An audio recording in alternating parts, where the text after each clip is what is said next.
Hello and welcome back my dear friend. Greetings, अस्सलाम वालेकुम। तो आज की इस क्लास में हम लोग ये डिस्कशन करने जा रहे हैं कि हीट एंड टेम्परेचर एक लेसन है ना। उस चैप्टर में हम लोग को ये एक पॉइंट पढ़ना है जिसका नाम है एक कैलोरी, है ना। तो एक कैलोरी का मतलब क्या होता है?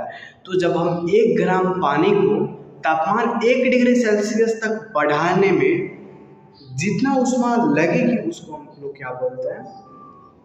तो एक कैलोरी बोलते हैं।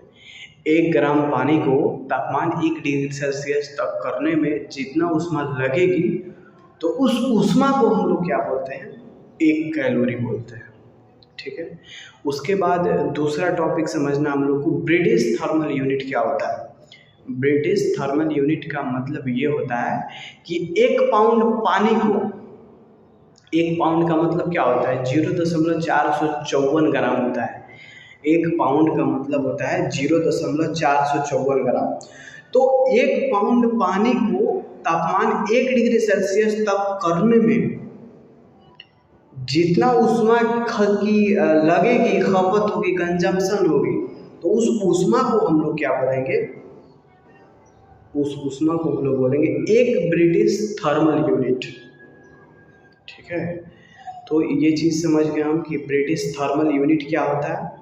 उसके बाद नेक्स्ट तीसरा टॉपिक हम लोग को समझना है कि सेंटीग्रेड हीट यूनिट क्या होता है।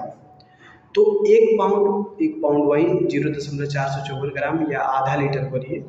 तो वही आधा लीटर पानी को तापमान 1 डिग्री फ़ारेनहाइट तक करने में जितना ऊष्मा की खपत होगी, जितना ऊष्मा लगेगी, उस ऊष्मा को हम लोग क्या बोलेंगे? तो उस ऊष्मा को हम लोग बोलेंगे एक सेंटीग्रेड हीट यूनिट बोलेंगे। ठीक है। तो ये चीज़ हो गया। उसके बाद हम लोग को थर्मोमेट्री होता है। थर्मोमेट्री में क्या होता है कि ऐसे यंत्र होते हैं, ऐसे डिवाइसेस होते हैं जो तापमान का मेजर करते हैं, तापमान का मापन करते हैं। तापमान को मापने वाले यंत्रों के बारे में अध्ययन करना थर्मोमेट्री कहलाता है। तापमान मापने वाला यंत्र क्या होगा? जैसे गैस थर्मोमीटर, थर्मोमीटर होता है, क्लिनिकल थर्मोमीटर होता है। क्लिनिकल थर्मोमीटर क्या करता है? तो क्लिनिकल थर्मोमीटर जो हम लोग का बुखार लग जाता है तो जाते हैं बाज़ार मार्केट में, तो डॉक्टर जो होता है या छोटा मोटा कंपाउंडर होता है वो ऐसे लेता है और ये इस तरह चाप देता है और क्या करता है कि हम लोग का फीवर बॉडी टेम्परेचर चेक करता है। तो क्या हम लोग का बॉडी टेम्परेचर जो चेक करता है वो डिग्री सेल्सियस में करता है? अगर डिग्री सेल्सियस में करे, कोई 100 डिग्री सेल्सियस बुखार है, 100 डिग्री सेल्सियस का ही बुखार होता है। 100 डिग्री सेल्सियस पर तो आदमी भस्म हो जाएगा, जल रात खत्म हो जाएगा, है ना। तो वो जो डॉक्टर मेजर करता है ना, वो फ़ारेनहाइट में हम लोग अपनी बॉडी का टेम्परेचर मेजर करता है। 95 डिग्री फ़ारेनहाइट से लेकर के 110 डिग्री फ़ारेनहाइट तक वो मेजर करता है। डिग्री सेल्सियस में कहना चाहें तो 35 डिग्री सेल्सियस से लेकर के 43 डिग्री सेल्सियस तक वो के रेंज को वो मेजर करता है ना। तो ये चीज़ हो गया, ये चीज़ हो गया ना। तो जो डॉक्टर क्लिनिकल थर्मामीटर का जो इस्तेमाल करता है बॉडी के टेम्परेचर को मेज़र करने के लिए, उसका रेंज 95 डिग्री फ़ारेनहाइट से लेकर के 110 डिग्री फ़ारेनहाइट के बीच होता है। तो ये डॉक्टर क्लिनिकल थर्मोमीटर का इस्तेमाल करता है ना।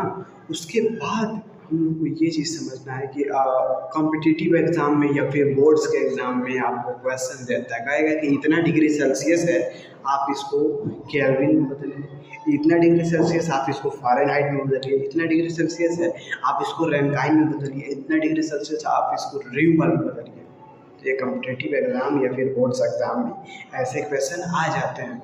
तो इसके लिए एक सूत्र है, C/100 = F-32 बाटा में 180 बराबर K-273 बाटा में 100 बराबर R/80 बराबर रैंकाइन माइनस 492 बाटा में 180। ये सूत्र है। इतना लंबा सूत्र आप याद नहीं कर सकते, तो इतना वाला याद कर लीजिएगा तो आपका काम निकल जाएगा। क्या? तो C/100 = F-32 बाटा में 180 बराबर K-273 बाटा में 100। बस इतना फार्मूला याद तो कर सकते हैं ना, C/100 इक्वल टू F-32/180 बराबर K-273/100। ये फार्मूला से आप कैलकुलेशन करके किसी भी डिग्री सेल्सियस को केल्विन, केल्विन को फ़ारेनहाइट, फ़ारेनहाइट को आप उसको Rankine, rumour, Fahrenheit, degree Celsius, kelvin कुछ भी में बदल सकते हैं, कोई भी दिया रहेगा उसको वो चीज़ में आप कन्वर्ट कर सकते हैं। तो आई होप कि आप लोगों को ये फैक्ट वाला वीडियो जो समझ में आया होगा। चलिए मिलते हैं अगले नेक्स्ट वीडियो में, तब तक के लिए जय हिंद।